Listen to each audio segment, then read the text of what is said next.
শুধু গৌর ভক্তমণ্ডলী এবং আমার পরম শ্রদ্ধা ভক্তিমতী মায়েরা, সর্বাগ্যে জানাই এ অভক্তের ভক্তিপূর্ণ প্রণাম। আমি অধম, অক্ষম, ভাববিহীন, ভাষাবিহীন, ভক্তি শ্রদ্ধাবিহীন আমি এক অধমা এসেছি আপনাদের কাছে, আপনাদের সম্মুখে। কেন না একটু হরি কথা, মধুময় ভাগবত কথা আস্বাদন করতে। তবে আমি জানি না কতটুকু গ্রহণযোগ্য হবে, তবে আমি আশা রাখব আপনারা কৃপা করে আপনাদের চরণ ধুলি আমার মস্তকে দেবেন। আপনাদের চরণ ধুলিকে পাথর করে আজ এই ভক্ত প্রাঙ্গণে শুরু হোক গৌর কথা, কৃষ্ণ কথা।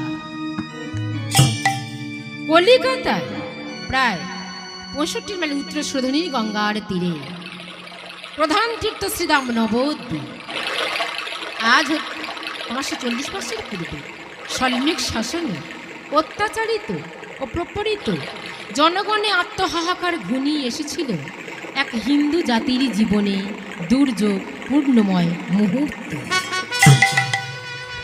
সেকালে ইতিহাসে পর্যালোচনা করলে জানা যাবে যে ভারতের প্রাণকেন্দ্র দিল্লি, বাংলার মসনত মুসলমান দেশের রাজা কতিপয় উগ্রপন্থী জবনের অকথ্য নির্যাতন, সেই সময় কতকগুলি ধর্মপ্রাণ নরনারী আকুল আহ্বানে 1407 শতাব্দী ফাল্গুন পূর্ণিমা তিথি মহেন্দ্র যোগী নক্ষত্রে পতিত পাবন গৌর হরি নদীয় নবদ্বীপে জন্মগ্রহণ করলেন।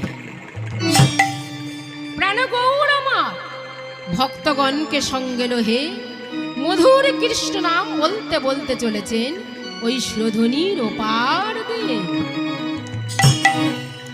সুরধ্বনি গঙ্গার তীরে, গঙ্গার তীরে আমার গো ভগবান জগৎ জীবে জানাইলে মধুর হরিনাম। সুরধ্বনি গঙ্গার তীরে গৌর ভগবান জগৎ জীবের জানাইলে মধুর হরিনাম। সুরধ্বনি গঙ্গার তীরে গৌর ভগবান জগৎ জীবে জানাইলে মধুর হরিনাম। সুরধ্বনি গঙ্গার তীরে গৌর ভগবান জগৎ জীবের জানাইলে মধুর হরিনাম। একবার তোরা বল রে মধুর হরিনাম। একবার তোরা বল রে মধুর হরিনাম। একবার তোরা বল রে মধুর হরিনাম। একবার তোরা বল রে মধুর হরিনাম। অনায়াসে মুক্তি পাবে পরিত্রাণ। অনায়াসে মুক্তি পাবি পাবি পরিত্রাণ। অনায়াসে মুক্তি পাবে পরিত্রাণ।